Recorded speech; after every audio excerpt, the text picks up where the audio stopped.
forming two contrasting monologues from the plays Exhibit This and Walk. These pieces are asterisks for a frank talk of death, language, and religion. If any of this offends you, please take the time to leave now. Thanks. And I proudly represent District 3, Truth 7189. As soon as I got the job at the planetarium, everyone told me, don't date anyone at work. Good advice. Or they would usually say to don't dip into the company ink, or Emily's in charge of strollers at Kochek, and she would say, don't sample the company's PLA.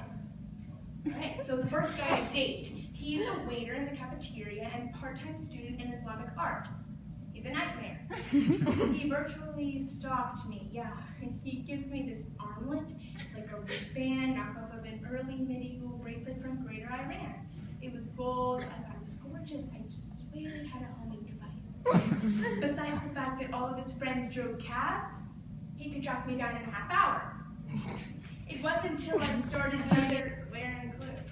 Hans said our first date, we'd go out the first day of doe season. And I figured we'd walk around the forest with binoculars and look at female deer who'd come out that day to God knows what.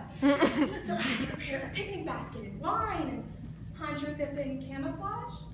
With two medieval crossbows. One was his mom's favorite, made out of strips of horn and whalebone, which she graciously allowed me to use. Thanks. I started crying, dropped the basket, and mumbled something about Bambi's mom. I was so uncomfortable. Then I had the nervous breakdown. I lost it. I was conducting a tour for 6th graders in American paintings. I was describing the approaching thunderstorm by Martin Judson Heath. I thought I saw lightning bolts in the picture, and I told the kids to duck, and then they did, and then I thought they'd be, I swear the guy turned around in the painting and he said, run for your lives! And all of the kids, run for your lives! And then I just ran, and I ran, and I hit by an Emmanuel Godley Lewis painting of Washington crossing the Delaware.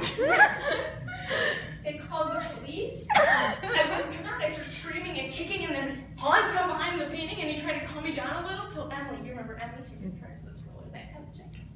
She brings a wheelchair and she rolls me out for safety. I'm out on disability. I'm now getting a guy in the American wing. His name is Todd. He's very conservative. He thinks Rococo revival love scenes are radical. I don't know. Yesterday I met Zeke. He was cute. He was an astronomer at one of the nearby planetariums. He wears a cape, has a cane with Galileu's face in the sky. Pretty neat, huh? I don't know, maybe Emily's right and I shouldn't sample the company's pale. Maybe I should expand myself to the universe. Although I couldn't afford another breakdown. I'll have to think about this.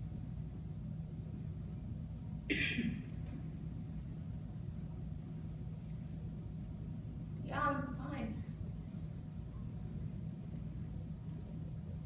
It's so pretty here, isn't it? The sky. I'll tell you, that's something that just doesn't get old. Air.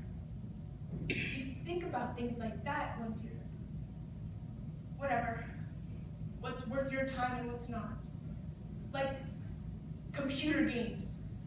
If you had, say, 2 months to live, would you spend any of that time playing computer solitaire? No. I mean, the answer to that is just no fucking way. On the other hand, you only have a couple months to live. You could spend a whole afternoon just looking at the ocean. Just watching a bird fly in circles. It is weird, huh? You don't think about things like that until you're like, you know, dying. Get something like this out of the blue. Believe me, you start to think about God. What the hell he could possibly be up to.